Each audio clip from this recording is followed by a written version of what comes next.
So as per usual on a Wednesday morning, we just start with our standing stance. This is the bedrock of all Qigong. Interesting because, we don't tend to spend time standing still. We tend to always be moving or sitting on something, which is obviously, I saw someone refer to sitting down as being the most dangerous event of since we left our caves, something like that. But the idea that we rarely stand still. And of course, if you're at a bus stop, you normally lock your legs straight and you'll lean against something or rest your ham against something just to, take some of the weight. But just standing still is a very powerful tool for us and not something that we do on a regular basis. So just going to ask you to stand for a moment and just to assess your stance. Okay, so don't worry about where your feet are, but just watch what I'm going to do here. In Zhineng Qigong, we stand with our feet completely together. And then we use the instruction, which you must have seen, step on Qi, and you stand on your heels, open the toes out to 90 degrees, and then stand with the toes, bring the heels out. So that gives you what's strictly called shoulder width. If you just allow your arms to hang down, and then you gaze down the outside of your arm, you'll see that more or less the outside of your arm corresponds with the outside of your foot. So that is what's strictly shoulder width in Tai Chi and in Qigong.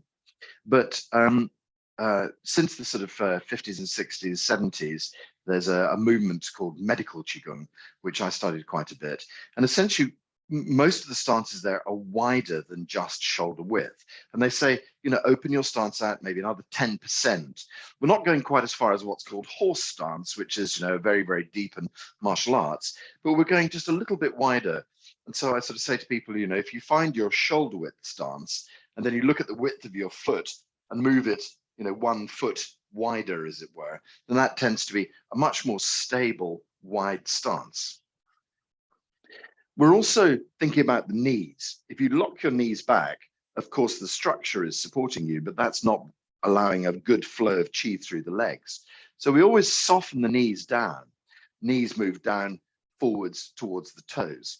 And when we soften the knees and unlock the knee joint, the qi flows much more easily up and down the leg. Plus, now we're using the muscles to support ourselves.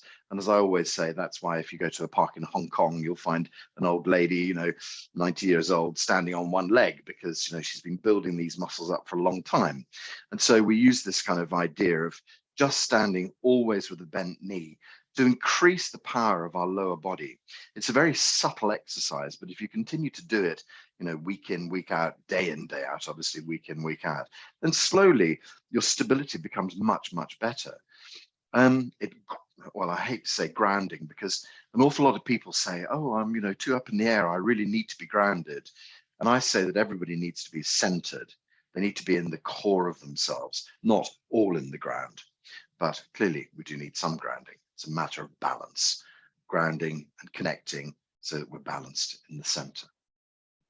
So when we have our knees bent, we also have to think about what happens to the pelvis. So there's a very important thing, the Ming Men gate. Ming Men gate sits on the small of your back. It sits between L3 and L4, and it's an entry point in exactly the same way as the belly button Du Qi is an entry point. We think about both of these being entry points into the middle of the core of the body, really, which is lower energy field, lower dantian.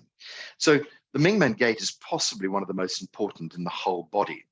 And an awful lot of our movements come from Ming Men gate on the small of the back. So when we're standing here, very often what happens is that we just let our tummies kind of slump forward and we let our tailbone sort of go backwards. And what happens is the small of the back gets very, very closed. So what we're attempting to do in Qigong is drop the tailbone down to the floor, move the tailbone a little bit forward. And as you move the tailbone forward, you feel the attitude of the small of the back change. So we have this idea of sinking into the knees and tucking the tailbone forward a little bit. It's almost like there's a circular motion here in the sort of pelvis area. There's this acupuncture point between our legs called Hoi Yin. Hoi Yin sits between the genitals and the anus. And it's a kind of like we imagine a movement upwards from that point. up from Hoi Yin between our legs, all the way up to Bai Hui at the top of our head. It's almost like if you lifted Bai Hui up, it lifts Hoi Yin up as well. So Hoi Yin between the legs, Bai Hui, we try and lift that up, and we imagine the two of them are almost connected, so that the one lifts the other through a central core of energy through the body. So in this circular idea that I'm talking about, the tailbone moves gently forwards, Hoi Yin lifts up. Ming Men, lower Dantian, the energy field, moves a little bit to the back, and that sort of pushes the Ming Men gate flat. Okay, so you can identify this in this exercise that we do called swirl hips. And I often show you, when the tailbone moves forward, my hands stretch apart. When the tailbone moves backwards and up, my hands close. And that's closing Ming Men and stopping the flow of energy. So that's why we move the tailbone forwards, to get this opening at the small of the back here. I'm not talking about moving tailbone and lifting it right up and keeping it tucked in where this is, it's a strange kind of fold in the center of your body. We're just talking about move the tailbone forward a little bit and feel the lower back reciprocate. Sit the tailbone down. Then as tailbone sits down, we want to lift Bai Hui up. So we have to keep our body nice and straight, nice and tall. Again, people tend to fold in the center of the chest, let the chin droop forwards. This is not the standing posture. We're lifting the center of the breastbone up. We're lifting the spine up. We're lifting Bai Hui up. We're lifting Hoi Yin between the legs up. All of these kind of movements in the upper body, whilst lower body tries to sink down, upper body tries to stretch up, get a lovely straight spine. So why is all this so crucial? Well, the first thing is that when you stand in a good standing posture, you then have the lower dantian, the middle dantian, and the upper dantian all aligned. So for instance, if I let my chin go forwards like this and I sort of stare down at the floor, lower dantian, middle dantian are not aligned with upper dantian, because my head's out of alignment. So when the chin comes up and tucks back a bit, that brings the three dantians in perfect sort of structural alignment down the body. Also shoulders, you don't want to be standing like a soldier with your chest pushed out. We also don't want to be standing rounded shouldered with everything soft. So we have to try and find a way where the chest becomes naturally, and this is one of my sort of struggling points, to get the chest back and to get it lifted slightly to the center, so that of course the arm hangs down the side of the body. Middle finger would be kind of by the seam of your trousers, as it were. So if you're naturally slightly round shouldered, your middle finger would be kind of in front of your thighs. And so we have this kind of idea of just gently moving the shoulders back, not stretching them back, just gently moving the back. So the arms hang down to the side, knees gently bent, back nice and straight. And this is the ultimate sort of standing posture. And then when we talk about holding a ball of chi, what happens is that we just take the arms and gently hold a ball in front of the belly. Middle fingers at the same level as the belly button, and Ming Men around the back. So very often people hold a ball down here. That's not right. Very often people hold a ball up here. That's good, but it's difficult to sustain. You need a lot of chi to be able to hold this posture. And so in theory, we're holding a ball just in front of the belly button. And what happens is that you just bend the elbows up, let the wrists bend a little bit, let the fingers bend a little bit, and we just create a lovely ball of chi in front. So there's a nice kind of rounded sensation here. It's not a straight wrist, it's not straight fingers, it's not straight arms. It's bent at the elbow, bent at the wrist, bent at the fingers, curled gently around in front, and holding a ball of chi in front. Very often we end up at the beginner's posture, which is holding a ball of chi resting against the belly, but that's fine. So I just wanted to look at that theory just a little bit before we get started. I don't want to go into the detail of it too much later on, but just suffice to say that when you're in this standing posture, you're gathering chi. The knees are bent, so chi flows really well up the legs into the body. The arms are gently curled. Chi flows really well along the length of the arms. For collecting chi, there's this idea that chi will go in at the palm of your hand, go up the center of the arm, all the way up to the top of the shoulder. And very often, there's this kind of sort of dip on people's shoulders that you see, not on mine, it's too much muscle there, not bragging, but we get this thing on the top that's called the shoulder well. It's like a little hollow that sits on the top of the shoulder. And the idea is that with the arm, you can draw chi up all the way to this kind of gathering point, the shoulder well, which is called Jian Jing. And then from Jian Jing, Qi moves inside down into your middle dantian, and then it moves inside down into your lower dantian. And then, of course, we have this idea, Bai Hui sits on the top of the head. Qi flows down through the center of the brain, down to the center of the chest, down to the center of the belly. So this is why it's such a good Qi gathering posture. It's the ultimate Qi gathering posture. And then the last story behind it, of course, is keeping your mind quiet. Difficult story. But, I often say, just imagine like a windscreen wiper cleans your mind. Any thoughts that have popped up, you just brush them away and think, yeah, I can deal with that later. And then another thought will pop up and you can just brush that gently away. So there's this Tai Chi exercise, which is called hands move like clouds, where you sort of gently, you can just imagine you're sort of brushing these away, brushing from side to side, letting everything go. Okay, so with all of these little tools, we then settle the mind down, settle the body down, and then, this will be the perfect way to heal ourselves. Very good. Let's just start. So the next 15 minutes, we'll just do simple warm-up exercises, which can be done sitting down on a stool. You can still do these warm-up exercises if you're sitting down, very gently bending forward and backward. If your back's injured, you can just imagine yourself doing the exercise. So that's a very potent tool in Shineng Qigong as well, is to use your mind to do the exercise. So if you can only turn half the way, you can imagine yourself turning the full way. You can just do a very small movement, tiny movement, but you imagine that your whole body is going completely round and completely round. And what happens is that blockages in the mind will slowly dissolve and your body will say, oh, well, okay, we don't have to control this so much. We can relax a little bit. And you'll suddenly find that from imagining you can do the turn, you can actually do the whole turn physically.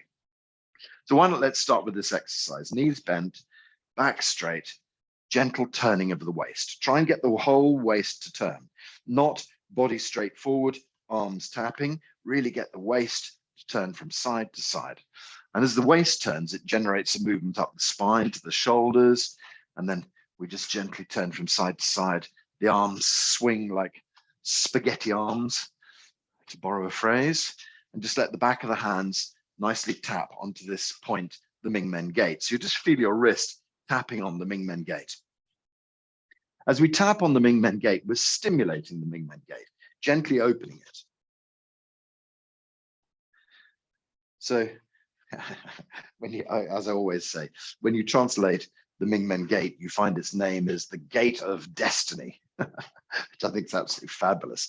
Wow, your Gate of Destiny, this is it. That shows you how important in ancient Chinese the people thought it was, because this is literally, it translates as two ways, Gate of Life and Gate of Destiny, both which are fairly major points.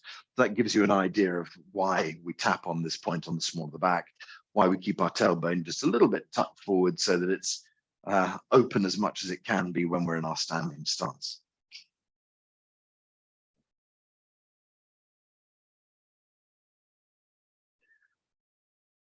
Okay, so today, we're just going to do our standing Qigong.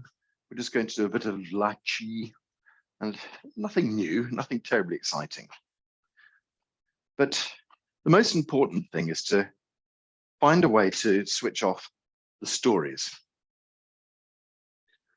So what happens, last week we were talking about this with Muji, and as Muji says, what happens when you decide to put down all the ideas and stories of your family?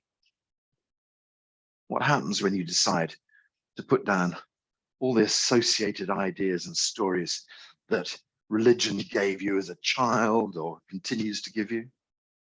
What happens if you decide to put down politics, society's rules, all of the day-to-day functions? What happens if you then decide to put down your lovers, past and present, your partners, past and present, put down your children, present, hopefully, and then let all of these things go? What's left at the end of that story? So I often say, when we're born, we're at our most pure. But I'm not even sure I think, we're at our most pure that we can possibly be for this particular life, because we haven't been indoctrinated by politics and religion and by school. Put down all of your school and your book learning, put down all of those knowledge things. We haven't been indoctrinated by that. We haven't even really been indoctrinated by our parents yet. But I think that even when we're born, we all come to this world with a kind of subset of things, so people would say that it was genetic programming that you already have. But somehow, I don't think that genetics are actually that important. We've spent hundreds of billions discovering the genetic code, but it's actually really like finding a phone book with lots of telephone numbers in it. But until you phone one of those numbers, nothing's going to happen. They're just a list of numbers.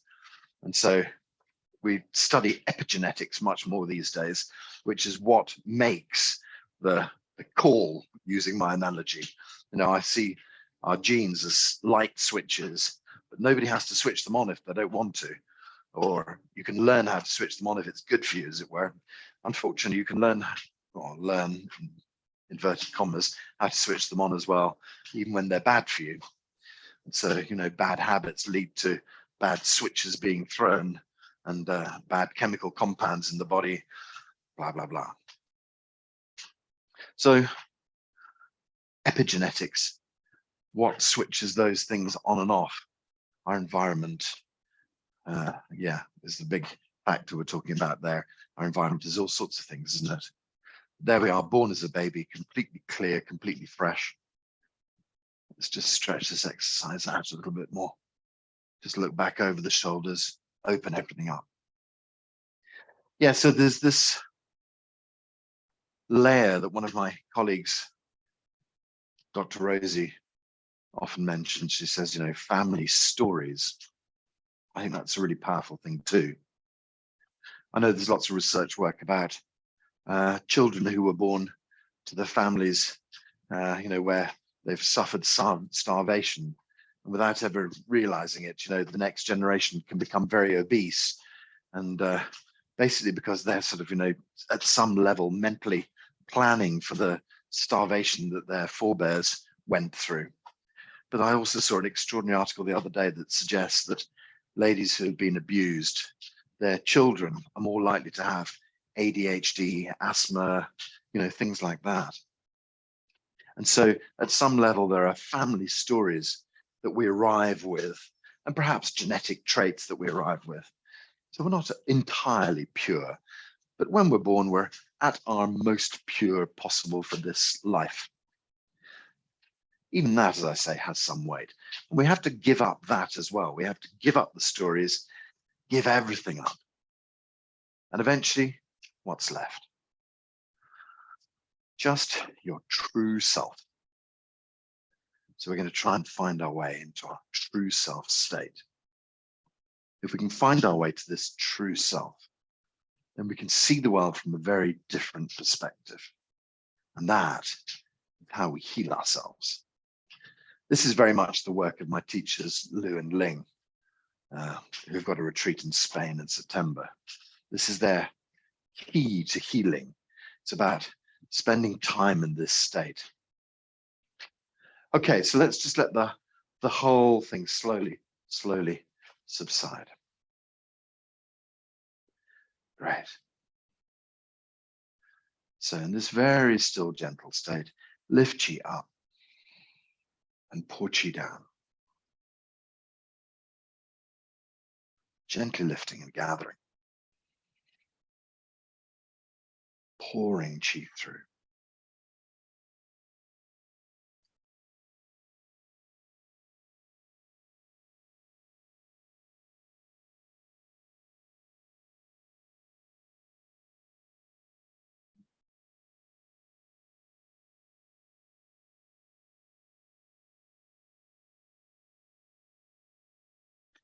Okay, if you feel settled and calm, we can just do some simple forward bends. If not, you just keep going with the pulling down. Otherwise, just stretch the hands up into the blue sky. Let's gently tip over the head and the arms, the ears, the upper back, middle back, lower back, Back of the neck relaxes. Okay, great. So extend softly toward the toes and release. In line with the roots of the toes and release. Toward the insteps and release. Toward the heels. Let the body hang and relax. Gently lift the tailbone up behind, push the tailbone to the front, scroll the spine up and take up the head and the arms, the ears, stretch up into the blue sky. Release knees and hips forward as we gently back, up, and gently back, up, gently back, up, and gently back. Great, stretching up into the blue sky. Let's use the left hand. It goes down. Let the right side of the body open up. Right hand goes down. Left side of the body gently opens. On the left. And on the right. Good. Stretch hands up into the blue sky. Nice long stretch. And then let's just, oh, okay, sorry, I was going to say start again. We've just done our side bends. Okay, so stretch up. Let the arms and ears go over. Into the upper back, into the middle back, into the lower back. Keep the knees nice and soft. Let the back of the neck relax. Just let the body hang. So foot divided into 4 pieces, stretching first towards the toes. And release. In line with the roots of our toes. And release. Heading down toward the insteps. And release. Working back toward the heels. Release and relax. Body hangs. Tailbone lifts up behind, and then the tailbone swings to the front of the body. The spine slowly assembles, vertebra by vertebra, arms and ears trying to come up as one piece. Let's stretch up into the blue sky. Knees and hips drift forward to gently lean backwards and up, gently backwards and up, gently backwards and up. And once more, backwards and up. Left hand curls down, right side of the body gently open. Right hand curls down, left side of the body gently open. Down on the left. And down on the right. Good. Draw hands up. Okay, so let's try and run through this next 2 sets with the legs straight if possible. So if you lock the legs straight, you'll get an extra hamstring stretch. Tipping over head, arms, and ears. Rolling into the upper back, into the middle back, into the lower back. Legs stay nice and straight, body hangs and relaxes. Body relaxes and hangs.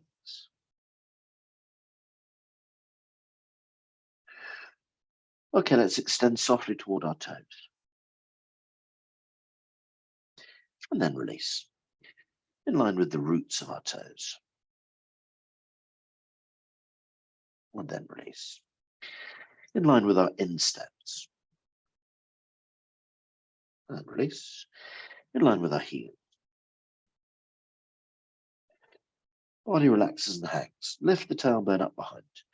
Push the tailbone gently to the front of the body. Curl the spine up. Take up the head and the arms and the ears. Stretch up into the blue sky. Knees and hips drift forward as you gently lean back.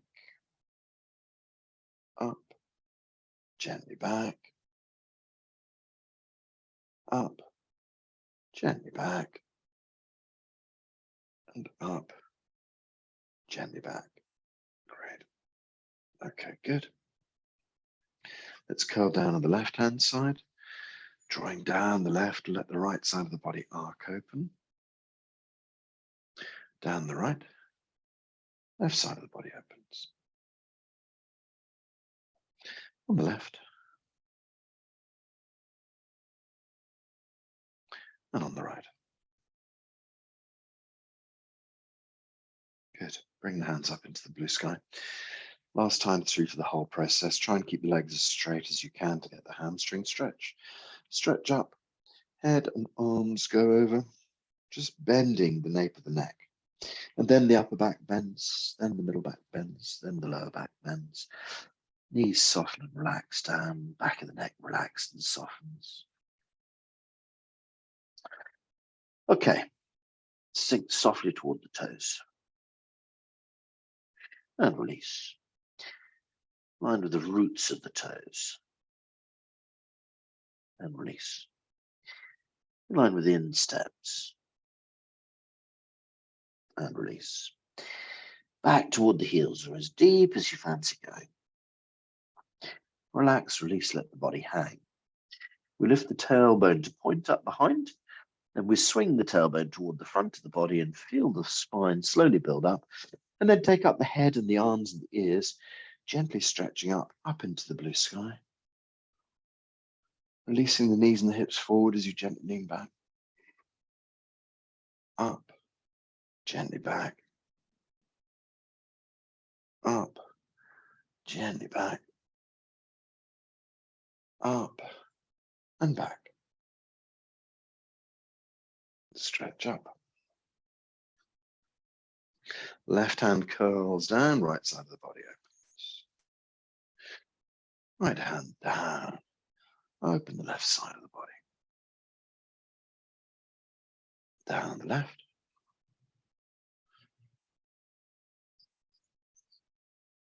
And down on the right.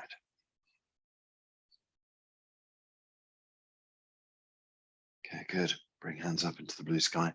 Nice long stretch up. Release the hands down. Let's gather. Gathering chi, lift chi up.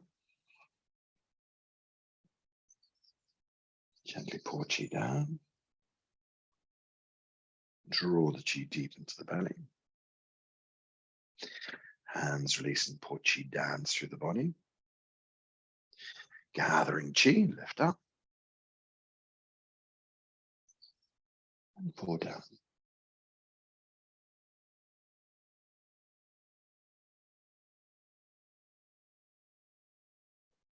One more time. Lifting up. Feel your ability to pour this torrent of healing chi through your body. Washing away anything that's no longer needed. Drawing all this energy deep into the belly. And then relaxing the hands and allowing everything to pour back into the earth. Let's gather one more time. Or well, gather as many times as you wish if you still feel a bit wobbly. Sometimes the forward bends can make you feel quite wobbly. We draw the chi back down and we're just going to head the chi back down to the belly. So gently drawing energy down. All the way to the belly, and we can let the hands settle on the belly. As I say, keep going if you wish. Otherwise, if you feel stable, then just bring the hands to the belly. Focusing the mind deep inside lower dantian. An abundance of energy deep inside lower dantian. Blood and chi flowing well. Whole of the body in perfect working order. You centered, calm, relaxed, mind quiet. In the perfect posture for healing. So if you want to put a chair behind you and sit down, that's fine. That's no problem. You know, you can stand for as long as you can stand. And then if you're really, really struggling and it's taking your mind away from the practice, then just sit down or sit down right at the beginning. It doesn't matter. It's just about you getting the best benefit from it. So make this practice suit you. If you need to lie down, that's fine. It doesn't really matter what your posture is.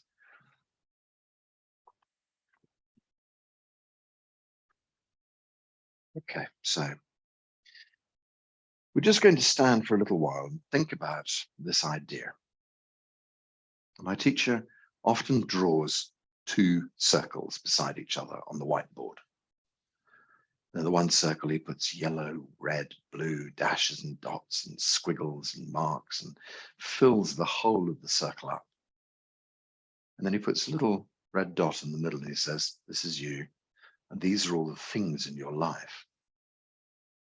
These represent all of your book learning, all of your religious ideas, all of the things your parents have told you about who you are, all of the comments that society has made on your life choices and your abilities, all of the comments that your partners have made, your friends have made, all of these little squiggles and things crowd up your life. It's not possible for you to be able to see them all. There are so many of them, and they, can't see the wood for the trees.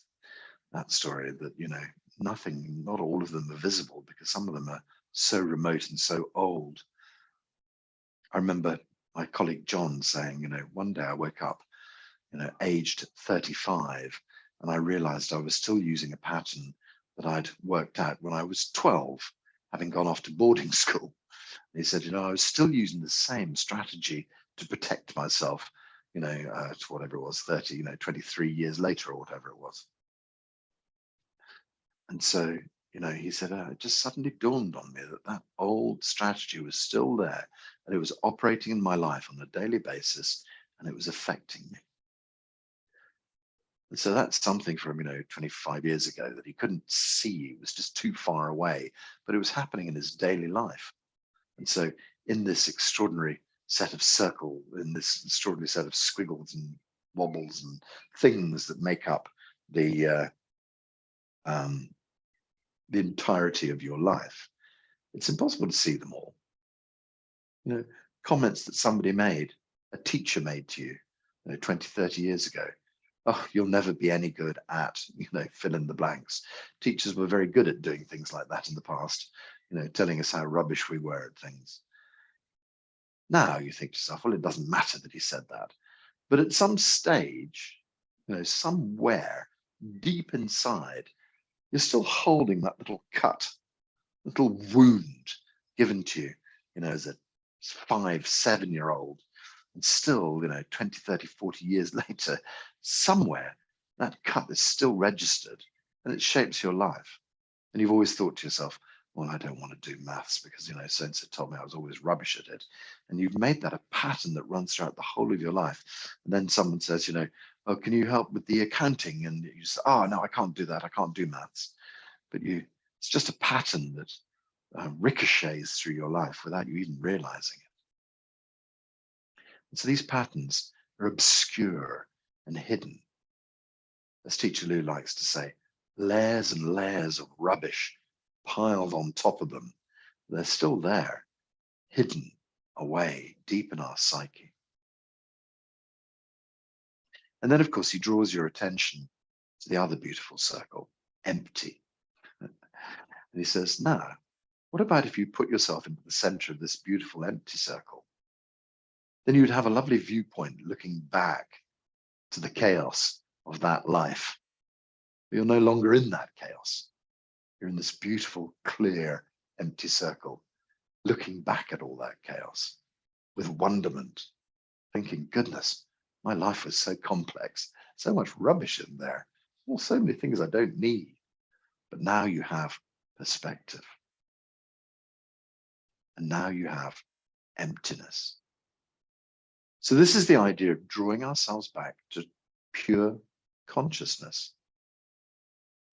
What would the world look like if you could sit in pure consciousness and gaze at it for what it is? Just a crazy game that pure consciousness likes to play to keep itself amused.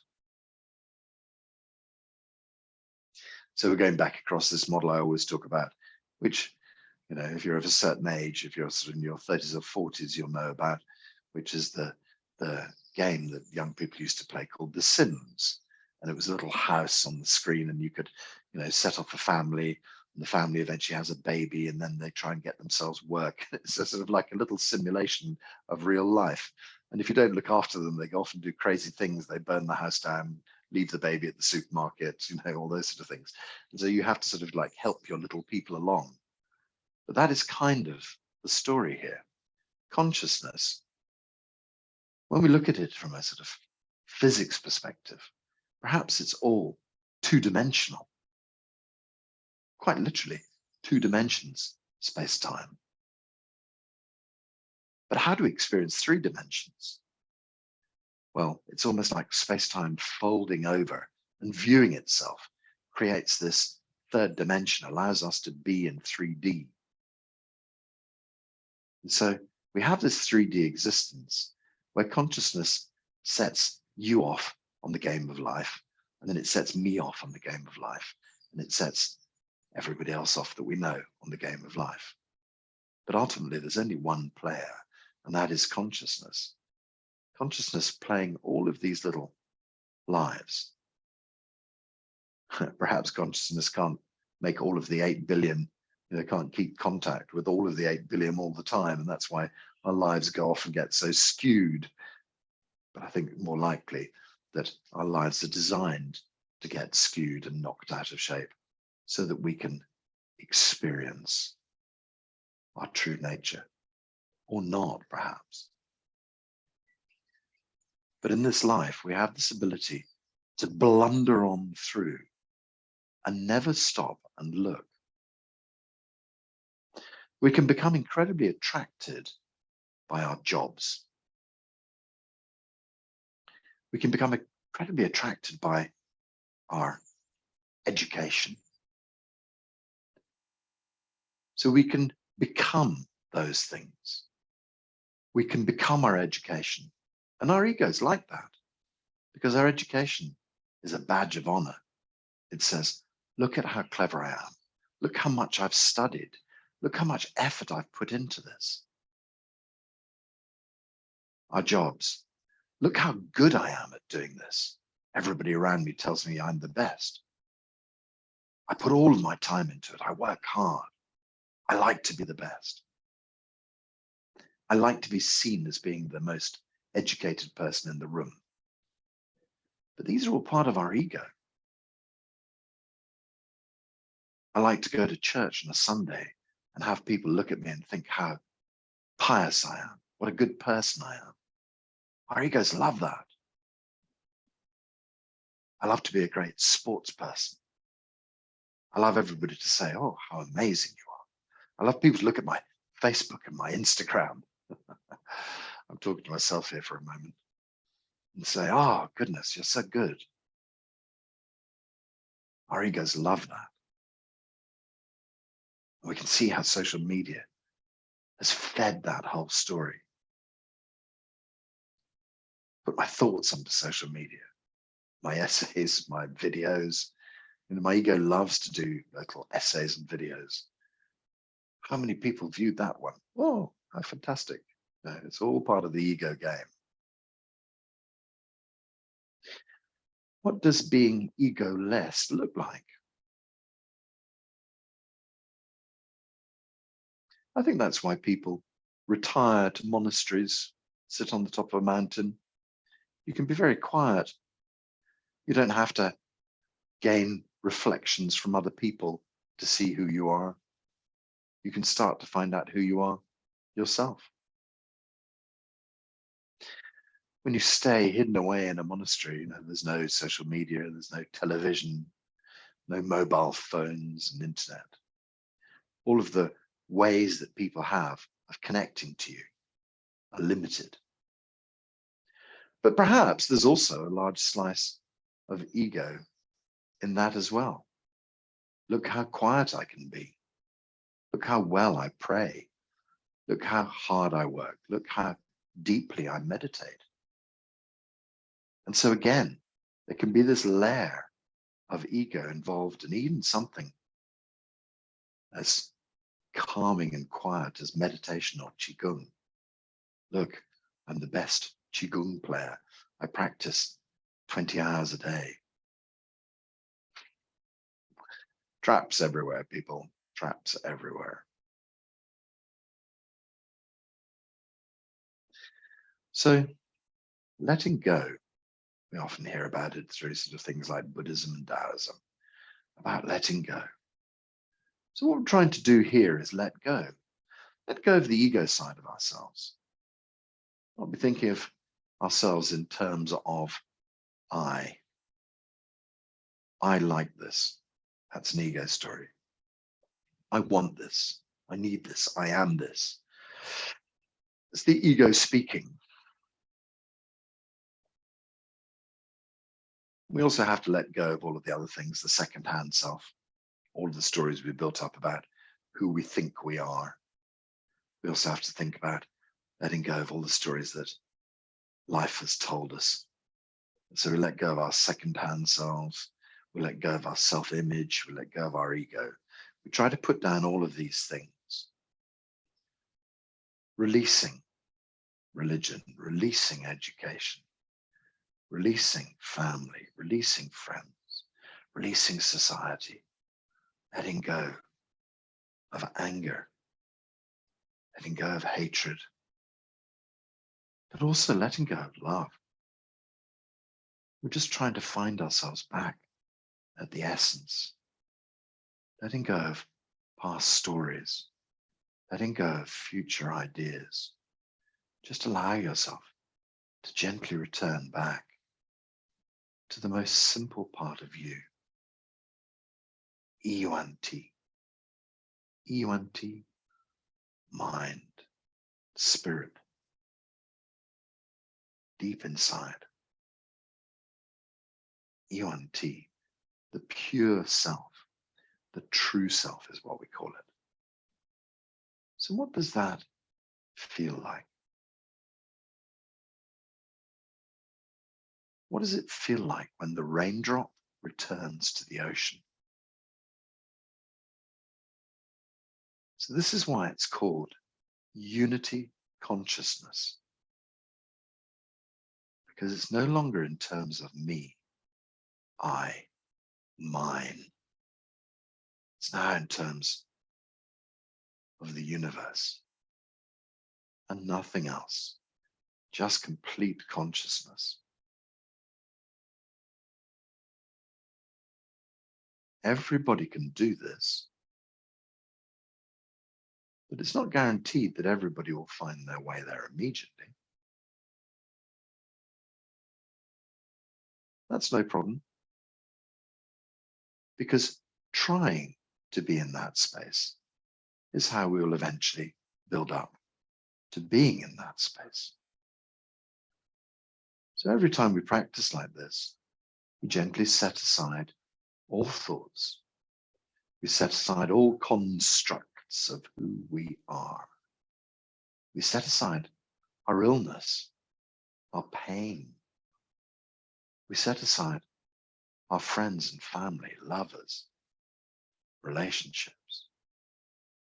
We find ourselves just quiet, still, the central essence of you. And of course, the central essence of you is the central essence of me. You and I, quite literally, are one. We always have been. Consciousness, the one, the unity of the entirety of our universe,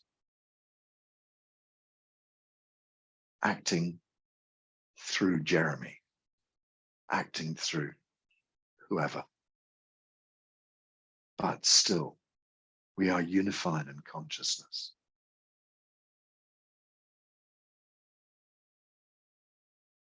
So allow yourself to softly retreat into that idea. An image that came to me a little while ago was the idea of you just standing in your standing qigong, or sitting in your sitting qigong posture. And people often talk about higher self.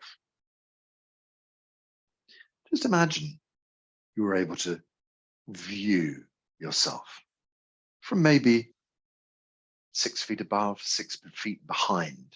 You take up this viewpoint Just look down and you see yourself standing there. So in your mind's eye, you create this little image of yourself standing there, doing your Qigong.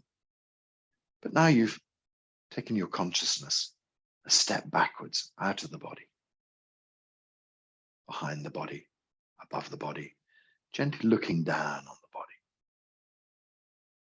Think, there we are. There's Jeremy doing his Qigong. Good chap. Perhaps this is a good aspect to heal Jeremy's body from. So from your higher perspective, you can look down upon yourself. Just open your hands. And when you open your hands, you can imagine that Qi person just sort of being in front of you, in your Qi field, held within this lovely Qi ball. And then when you open your hands up, you can just dissolve that Qi body's problems. Let all Jeremy's illnesses and issues gently disappear. And then when you close your hands back together a bit, you can just imagine flowing, healing Qi deep inside the body in front of you. So now we take this lovely healing perspective where we can see the body in front of us and we can send all of our healing Qi wherever it's needed in that body. So from this kind of higher self perspective, we can dissolve all of the problems of that body. And then we bring the hands back together. We can create a perfect healing for that body. So let's just work on ourselves for a few moments, hinting at where we could possibly go, i.e. working on other people in due course. But for the moment, there's you in front of you, as it were, or there's you as pure consciousness with the Qi body in front. And while we do our light Qi, we gently heal this Qi body.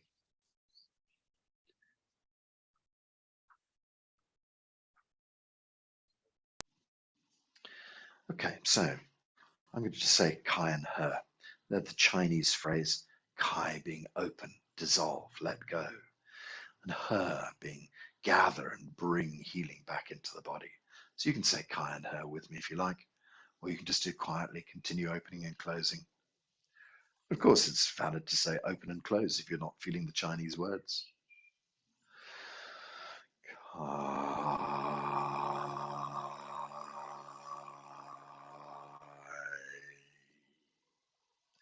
All of the problems dissolve.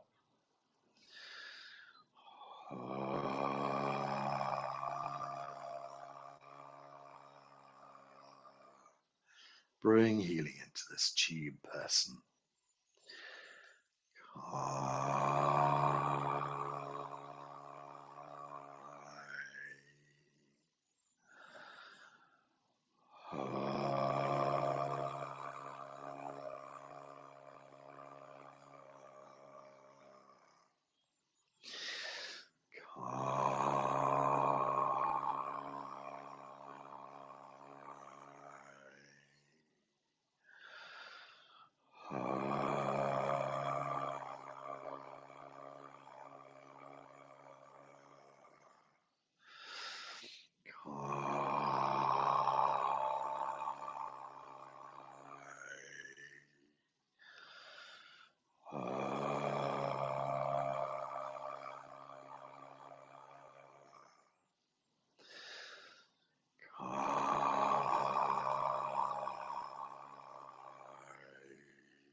A few more.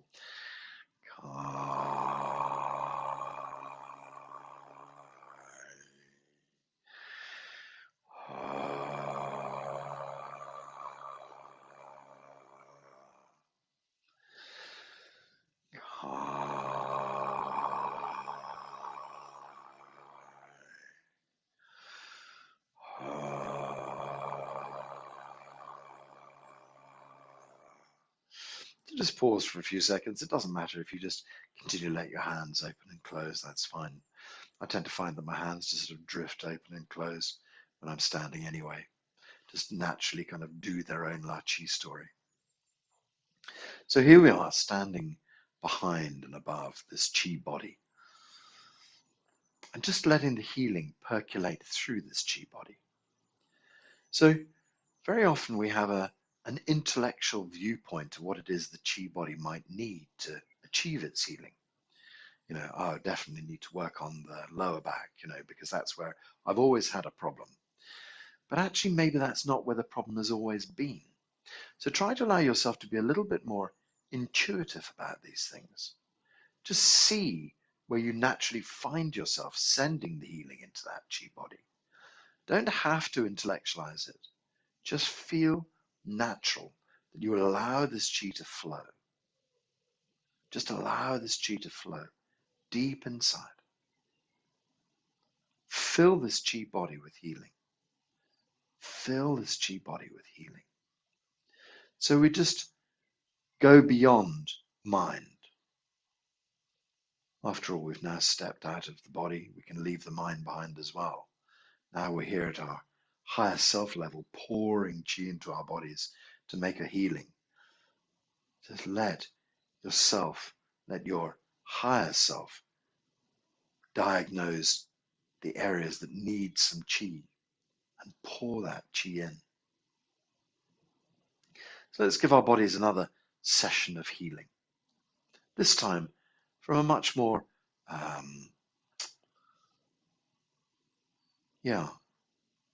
consciousness perspective. Don't intellectualize what your body needs. Just to know that the Chi will flow where it's required. The dissolving and opening will happen where it's required. Don't think about where. Don't think about what. Because as we know, if we're thinking about something, we're sending power to it. So it's really important not to repeat the problem in your head. Jeremy's got a sore knee. I'm going to heal Jeremy's sore knee. You know, if I keep on thinking about my body in that way, I'm reinforcing the fact that I've got a sore knee. So what I would be thinking about is just let the whole body heal itself.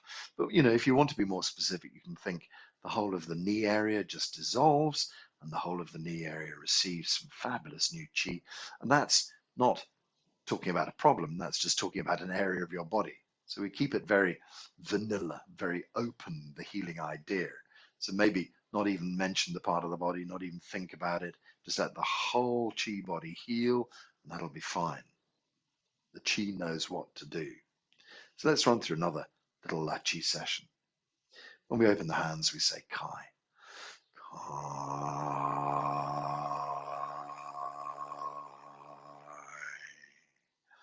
We draw the hands together, we say Her.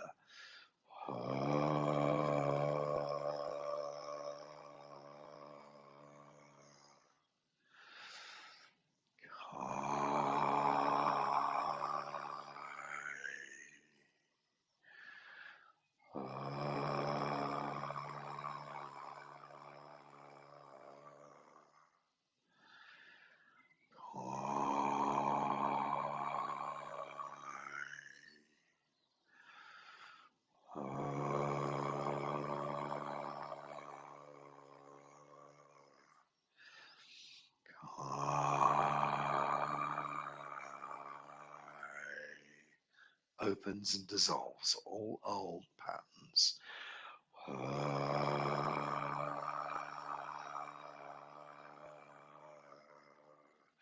Chi pours inside, creating this perfect healing.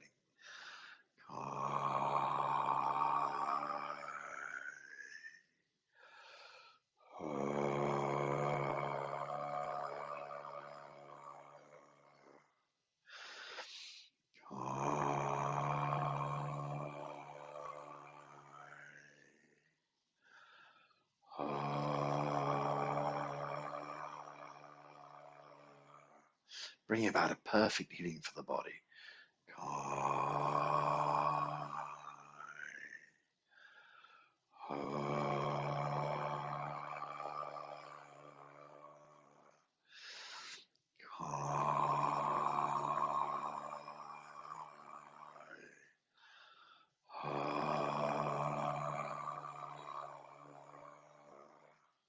Couple more.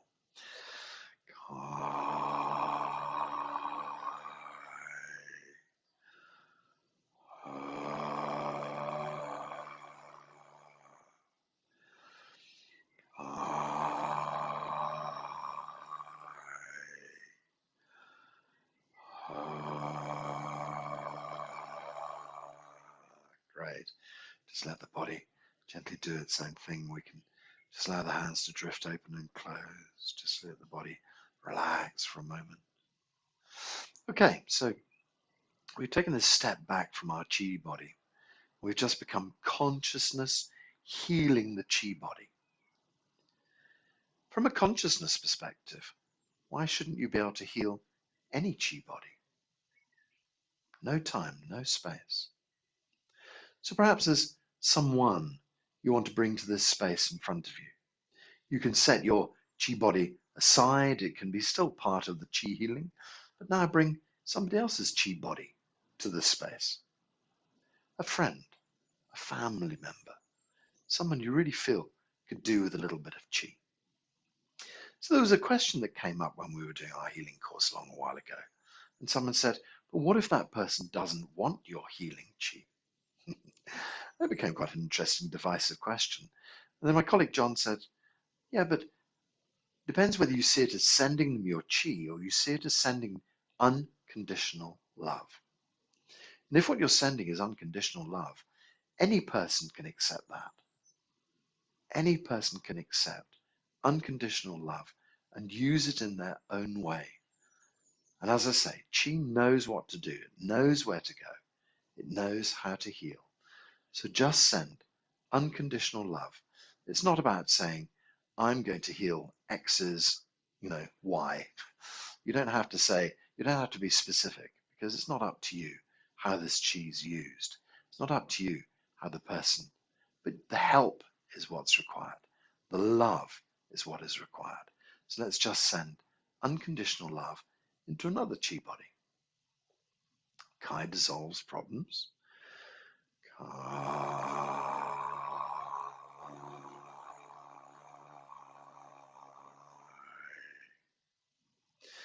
Her sends amazing unconditional healing love.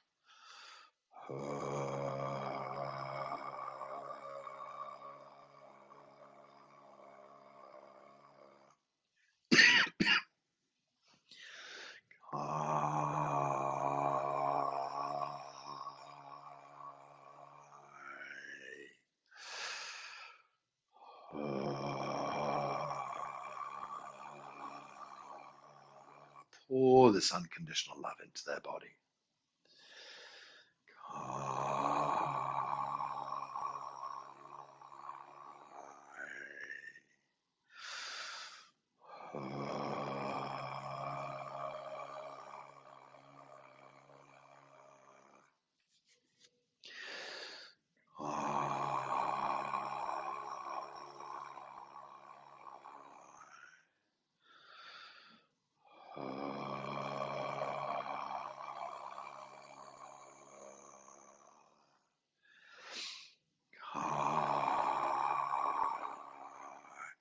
All their problems dissolve, all their problems move away.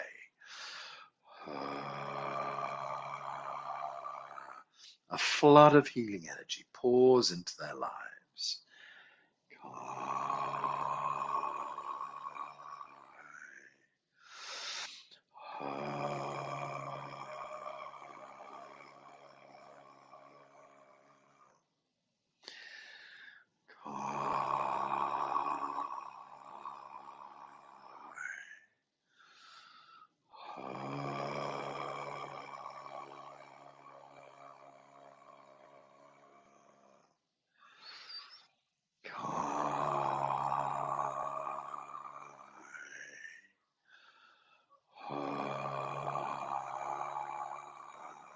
We'll just do a few more.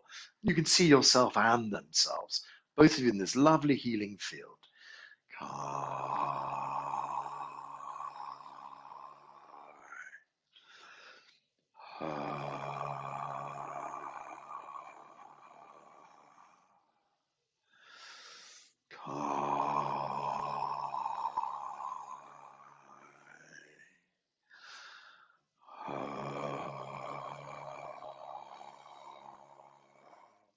Next two will make it a little bit quieter.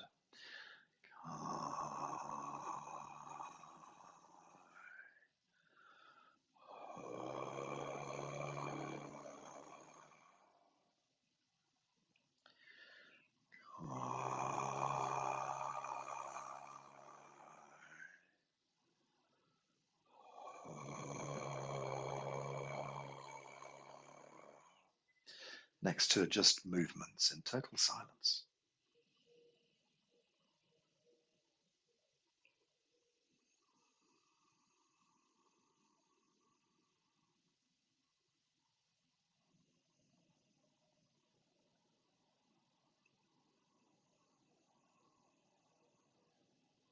And then eventually, just drift your hands back onto your belly, holding chi on lower dantian. You wish that person well and send them your love. See that healing has worked for them. Send chi and love to your body and bring yourself back into your body. Re-inhabit this beautiful healed chi body. Step on chi to bring your feet back into a closed Zhineng Qigong stance. Bring your hands up into the prayer position and settle the hands in front of your heart. Just connect your hands and your heart in this exceptionally potent healing posture. We seem to have lost the power of the prayer position somehow. But when you bring your hands up in front and you feel the connection with your heart, you just know how potent a posture this is. As we stand here, we can just send our good healing wishes outwards, but also send our good healing wishes deep inside this chi body. And then let's just close the process by taking the hands slowly up in front of the face. Drift the hands gently up over the crown of the head and extend up into the blue sky. Let the hands drift down a little bit, let the knees be soft, and then we open up little fingers and ring fingers, middle fingers, split the hands apart, they come down to shoulder height, little scoop of the hands, gather round to the front. Shoulder height and width. Imagine sending chi deep inside your brain. Fill your brain with chi. Every cell in your brain working well. Drift the hands down underneath the elbows, or underneath the armpits. Lightly touch and send chi into the middle dantian. Middle energy field abundant. Blood and chi flowing incredibly well. All of the organs in your body benefit from this incredible chi. Drift the hands backwards. Back of the hands move forwards. Turn over. Send a wave of chi out. And then let's gently bring this chi back to the belly. So this lovely sort of ball of chi. We can just imagine squeezing it deep into the belly, storing it deep inside, contracting, compressing, holding this chi in the belly. Lower dantian chi is abundant. Blood and chi flow well through the body.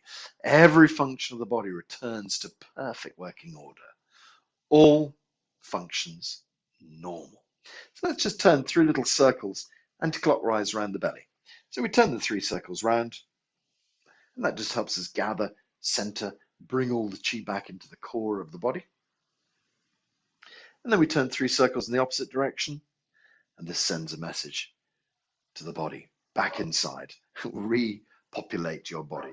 Come back into this daily life of ours. Settle yourself ready for your daily life. And we bring the hands to a stop. As we stand here, we can just imagine our Wei Chi layer. So it's about an inch of chi all over the skin. It's like a protective shield, keeping you safe inside. And then you imagine your chi body. It's about 1 meter in front, 1 meter above, below, back and front, to the sides. This beautiful bubble of chi that you exist inside keeps you safe, but it also connects you to the outside world.